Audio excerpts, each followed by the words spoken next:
Well, we had a match come up suddenly. Kingston and Moxley against Gallows and Anderson. This big interpromotional feud they got going on with Impact. Remember what I said earlier? Every match has to have a jump start and an afterbirth. Guess what this match had? I'm waiting for you to guess. I already know the answer, and so do you. Jump start and afterbirth. Yeah.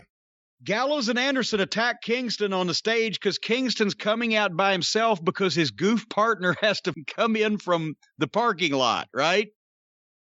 So Kingston comes out by himself and Gallows and Anderson just jump him. And then Moxley shows up. I guess he ran in from the parking lot, and they have a four-way. And I wrote another jump start and guarantee they'll have an afterbirth. They do a four-way on the floor forever. Nobody's in the ring. The heels get the heat on both the baby faces, and when they're beaten down, then the referee rings the bell. Why would he do that at that particular point, Brian Last? Because somebody saw it in the Attitude Era. Because I've come to the conclusion by watching this television program that everybody in this company, both in the ring and outside the ring, thinks the Attitude Era is what classic wrestling was and the rules were, and a copy all that shit, but they do it even more often than they did this shit in the Attitude Era, which is why that it's so repetitious and boring. And they get heat on Kingston all the way to the break.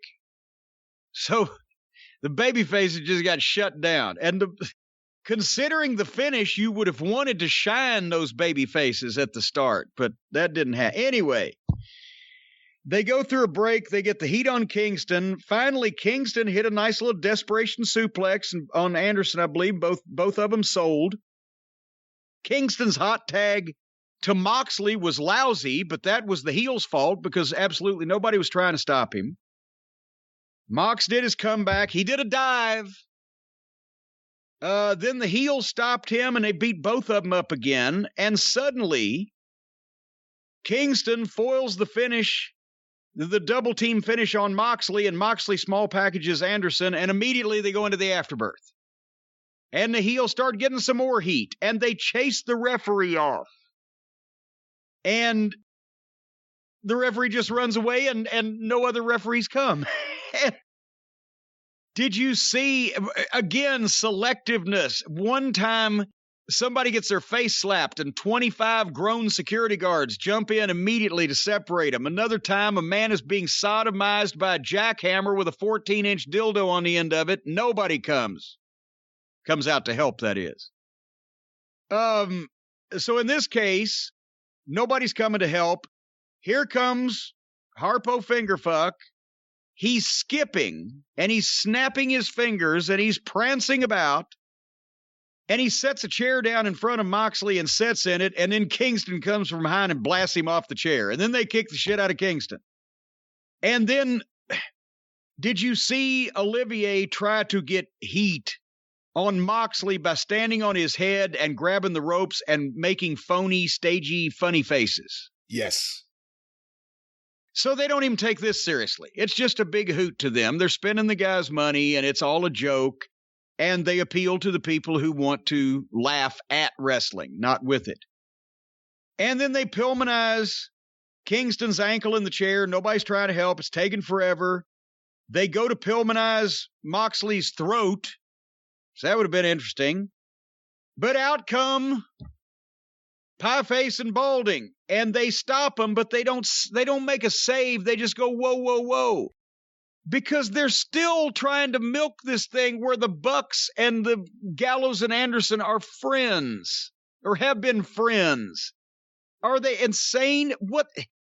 Nobody gives a flying fuck about this 5-year-old past its expiration date Bullet Club horse shit that they're as bad as the Clique. They're as bad as Nash and Hall and those guys when they had their little treehouse club with their women's haters club in the boys' house. You know, nobody gives a fuck about their 5-year-old Bullet Club, especially in this country.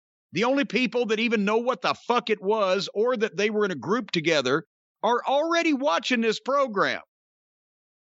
Nobody else cares or gives a shit.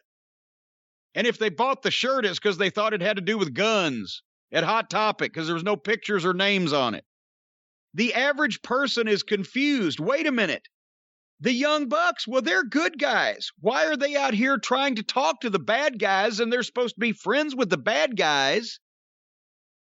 And then they argued like children with Twinkle Toes and the Bucks and Callis and whoever else over whether or not the Bucks were going to too sweet Kenny. Their stolen hand signal from another group that had arrested emotional development 30 years ago.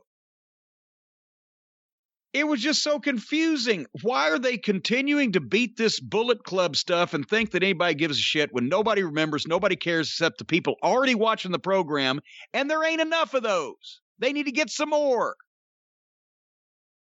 So all I know is the good guys came out to save the other good guys, but then the good guys and the bad guys had an argument about whether the good guys and bad guys were still friends, which means fuck the good guys. That's the way a wrestling fan thinks. What'd you think? Didn't like the segment, didn't like the match. The Good Brothers have go-away heat with me. They're not good. I know you said you've liked them in the past when you've seen them. Carl Anderson. They've aged. They've aged since then, I guess. I've seen stuff with Carl Anderson in the past that was pretty good in Japan. He's never done anything in the States that has even remotely been good to me. And that team right now is just death. Gallows, I don't know if he has a blood pressure problem or what, but he turns bright red, if you notice. He does. He does. He may be, what was that shit? There used to be some shit that the guys would drink as like a muscle supplement that would bring the blood to the surface of the capillaries and make you look more muscular but it would also turn you red. I don't know. I've never been a Bullet Club guy. I know the shirts got popular. I know there were different iterations of the Bullet Club. But I just think even though they worked in New Japan, and even though the Bullet Club was a big deal for a while, Gallows and Anderson I've said it before, they don't bring much to the table. Because they're not going to outwork anyone in the ring. They're not really especially over. And they're being jammed down everyone's throats in this Omega Callis thing. And now especially Gallows makes everybody else in his company look bad because they look like such fucking midgets. I thought you were going to say just because he can't work. No, I mean, but there's a grown man on the screen next to all these, fucking pygmies. And the Young Bucks he makes them look bad by standing next to him. And the Young Bucks just can't figure out what they want to be.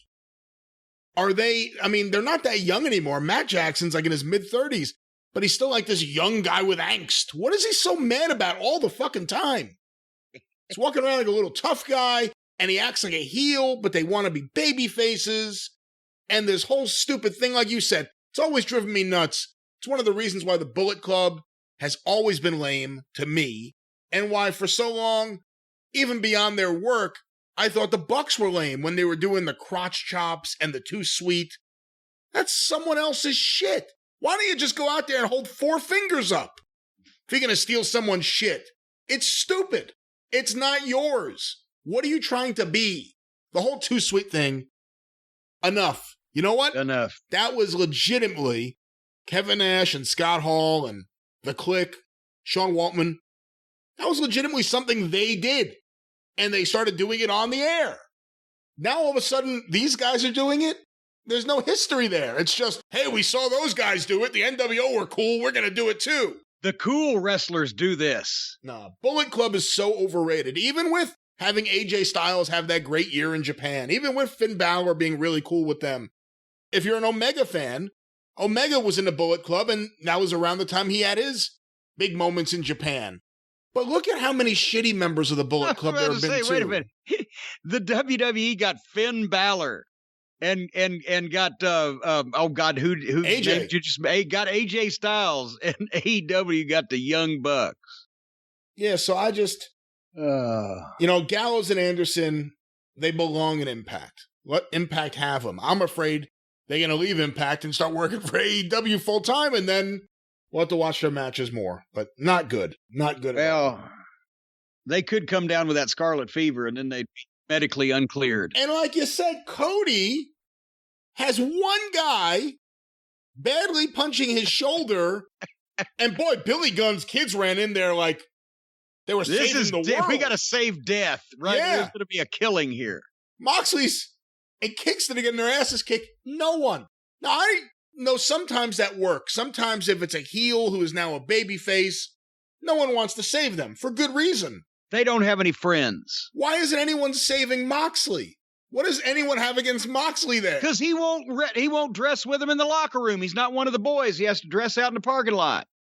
They should interview someone, have them give that reason. How come you didn't help Jon Moxley when he was being attacked viciously by the former Bullet Club members?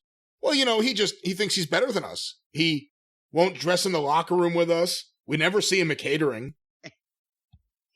He's like Izzy Mendelbaum. Oh, you think you're better than me?